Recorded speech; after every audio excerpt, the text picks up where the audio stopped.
Welcome back to the World with Randall Williams. And today I have to discuss Invincible because in a week's time, season three and the first three episodes of Invincible season three, trifecta there, will be here. I have not been this excited about a show in a long time. I say the last time was probably when The Last of Us came out or House of the Dragon season two. And I'll tell you off rip that House of the Dragon season two did not live up to my expectations. I think the high moment came in, I think that's episode four, when the climax of the season happens. You have a great episode in episode seven, but then in episode eight, it just lands flat.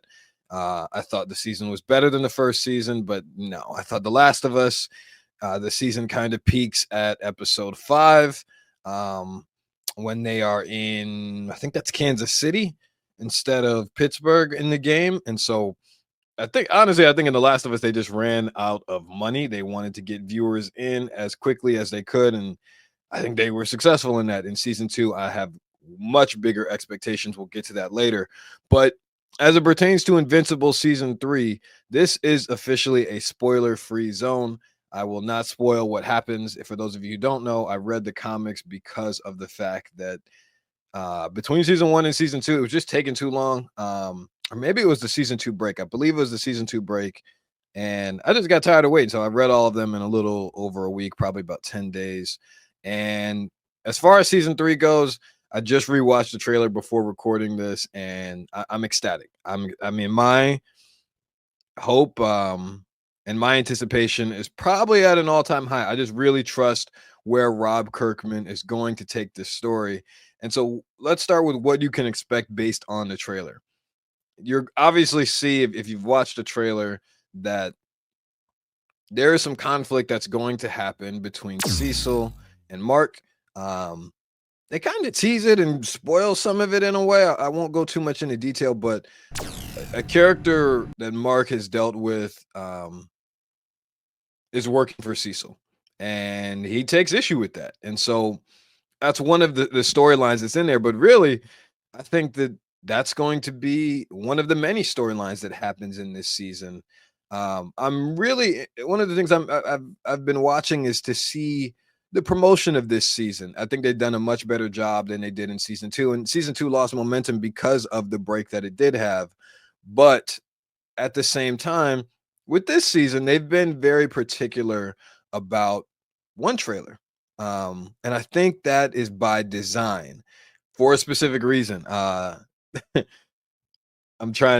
thinking about what I believe, where I believe this show is going to go, but there's going to be multiple storylines that are playing out throughout this season.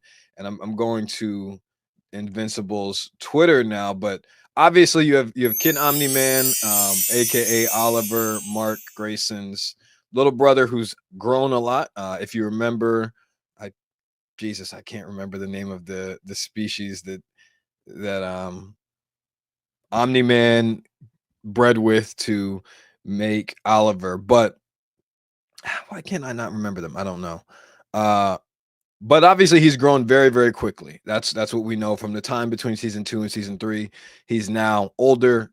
He wants to be a superhero. He is Kid Omni Man, which of course is a hilarious name because how can you be a kid and a man at the same time? But he's paying homage to his dad, I think, is the short end of that. I think that the show will potentially go into that in more detail. And then of course you have Mark's new costume.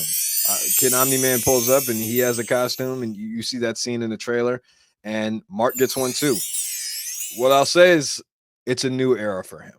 Um, I think I'll leave it there, but I'd say that it's a new era. You'll see a different side of Mark in the upcoming season, and you should be excited for it. I think that in these first two seasons, as someone who didn't read the comic before I watched season one, I thought it was fun. I thought that Mark dealt with some interesting character developments. I'm After reading the show now, I'm happy with the way that they fast tracked some of the story, and I was surprised that they didn't fast track season two a little bit more along than what they did, or abandon some storylines.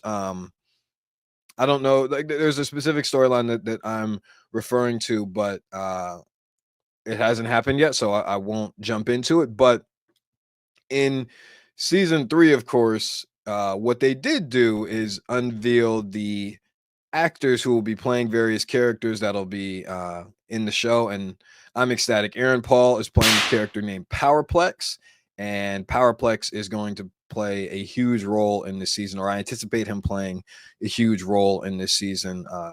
If you're watching this, go with the anticipation statement. I obviously don't know what Rob Kirkman and the team are writing and creating over there, but I would anticipate him playing a big role in this season. You have Kate Mara, who's playing Becky Duval. You have Oliver, who's voiced by Christian Convery. And apologies if I'm jacking up some of these names. You have Multi Paul, who's voiced by Simi Liu. And then you have Dropkick slash Fight Master. I do not know how to pronounce this person's name, but I'll put it up in the subtitles. And the Elephant, which is voiced by John Maggio. And then, of course, you have Doug Bradley, who is voiced Redacted, and Jonathan Banks, who is voicing Redacted. I'm going to break down some of these. I don't think we need to go over all of them. I think, this is naturally going to play out. Multi-Paul, you can kind of guess, where that's going. Dropkick and Fight Master, the Elephant, all of those things will play out. But those last two, Doug Bradley is voicing Redacted, and Jonathan Banks is voicing Redacted. First of all, let me just give Rob Kirkman and the team at Amazon. If I could give you a round of applause, I would. Matter of fact, I'm going to put a round of applause right here. Shout out to you all for getting incredible voice actors. Those last two, folks, those last two characters, if they are who I think they are, I cannot wait. I can't wait. I think that, like I said, there's going to be a lot of storylines that play out throughout this season. And if those characters who are who I think they are, then in episodes, as the season winds down, I'll say that as the season winds down, you can expect a moment like you've never seen before in Invincible. And I promise to God that I am not over exaggerating that by any means. There is a moment in Invincible where the comic goes to another level. And I won't say what it is, but there's a moment that I think in order for this show to really become a cultural moment like it did in season 1, when all the memes were created and all that fun that we had talking about think Mark think, in order for Invincible to capture that magic again, that moment that happened in the comics has to happen in this season. It has to. Now, if you don't know, Invincible has already been renewed for season 4. Rob Kirkman has teased potentially 7 or 8 seasons. I think 8 is probably the right number, between 8 and 9, because there's a whole lot of Invincible left to tell. And after this season, I mean, I don't know how long that they're going to take between season 3 and season 4, but the demand is going to be at an all-time high. If they do this right, the demand is going to be at an all-time high. And look, the reason I'm recording this is because I'll be at the Super Bowl next week. So I'm not sure. I have a very busy schedule. I'm not sure if I'm going to be able to record right after the episodes. I'll do my best, but I am geeked. I'm geeked for this. I think that, there's going to be multiple moments throughout this show. Matter of fact, I have a better analogy. My dad and I, we always talk about how, and this may have started, I'd have to ask him, but this may have started in Game of Thrones, where in episode 9, like, there was always something that happened. In those final 3 episodes, something pivotal happened. If you haven't watched Game of Thrones, spoiler alert, 5, 4, 3, 2, 1. But in season 6 or season 5, you have Hardhome, you have Jon Snow. What happens to Jon Snow? In season 4, you have the Mountain and the Viper. You have what happens with Tyrion. In season 3, you have the Red Wedding.